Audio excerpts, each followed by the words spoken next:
और खास तौर पर कांग्रेस के पूर्व अध्यक्ष रहे राहुल गांधी मोदी सरकार पर अदानी मुद्दे पर हावी हैं। संसद से लेकर सोशल मीडिया तक वो हर दिन सरकार से सवाल पूछ रहे हैं। लेकिन अब इसी मुद्दे पर कांग्रेस के साथी भी उनके साथ खड़े नजर नहीं आ रहे हैं। 7 अप्रैल को निजी न्यूज चैनल एनडीटीवी को एनसीपी प्रमुख शरद पवार ने एक इंटरव्यू दिया, जहां उन्होंने अदानी मुद्दे पर कांग्रेस के खिलाफ ही बात बोल दी।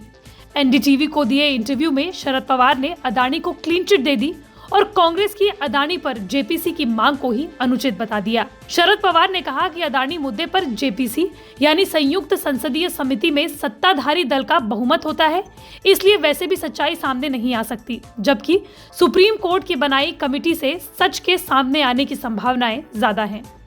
अमेरिकी रिसर्च फर्म हिंडनबर्ग की आलोचना करते हुए शरद पवार ने कहा कि ऐसा लगता है कि इस रिपोर्ट के जरिए अडानी ग्रुप को टारगेट किया गया। हालांकि उन्होंने ये भी कहा कि अगर अडानी ग्रुप ने कुछ गलत किया है तो उसकी जांच होनी चाहिए।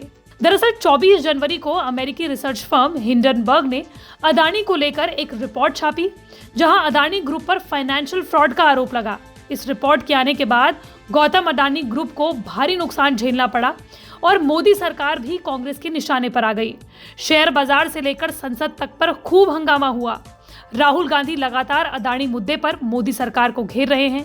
सोशल मीडिया पर भी लगातार कांग्रेस #JPC चला रही है, लेकिन कांग्रेस इस मुद्दे पर अपने ही साथियों को एकजुट करने में विफल रही है।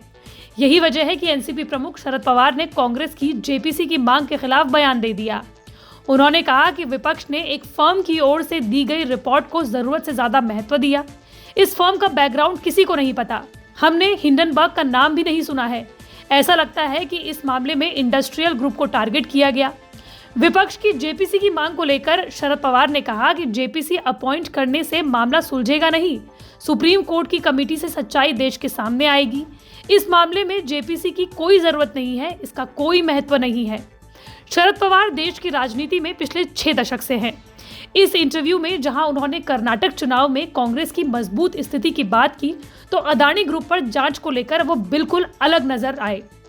उन्होंने कहा कि मेरा मानना है कि कई मामलों पर जेपीसी अपॉइंट हुई थी।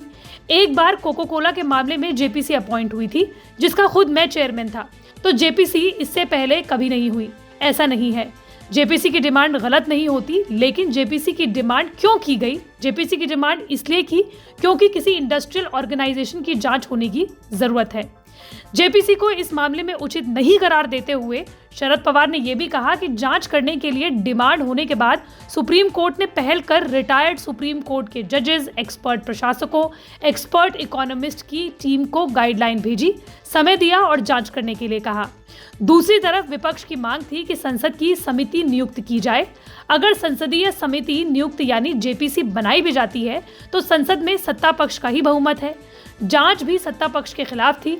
सो जब सत्तारूढ़ दल के खिलाफ मांग होने पर उसकी जांच के लिए अगर सत्तारूढ़ दल के लोग ही रहेंगे तो सच्चाई सामने कहां से आएगी? इस बारे में आशंका पैदा हो सकती है। इसलिए सुप्रीम कोर्ट, जिसमें किसी का भी प्रभाव नहीं है, वो जांच करती है तो ज्यादा सच्चाई देश के सामने आती है। इसलिए सुप्रीम कोर्ट द्वारा जांच का ऐलान करने के बाद जेपीसी का कोई महत्व नहीं रहा, इसकी आवश्यकता नहीं रही। यही नहीं, शरद पवार ने तो एक तरीके से अडानी की तुलना टाटा बिरला ग्रुप से भी कर दी। एनसीपी प्रमुख ने कहा कि जब हम राजनीति में आए थे तब सरकार पर हमला करने के लिए टाटा बिरला पर हमले किए जाते थे। बाद में पता चला कि टाटा का इस देश में कितना योगदान है। आजकल टाटा बिरला की जगह अडानी अंबानी पर हमला किया जा रहा है, जबकि बिजली क्षेत्र में अडानी का महत्वपूर्ण योगदान है। उनका कहना था कि आज पेट्रोकेमिकल सेक्टर में अंबानी का योगदान है। देश में उनकी आवश्यकता है या नहीं? बिजली के क्षेत्र में अडानी का योगदान है। आज बिजली की आवश्यकता देश में है या नहीं?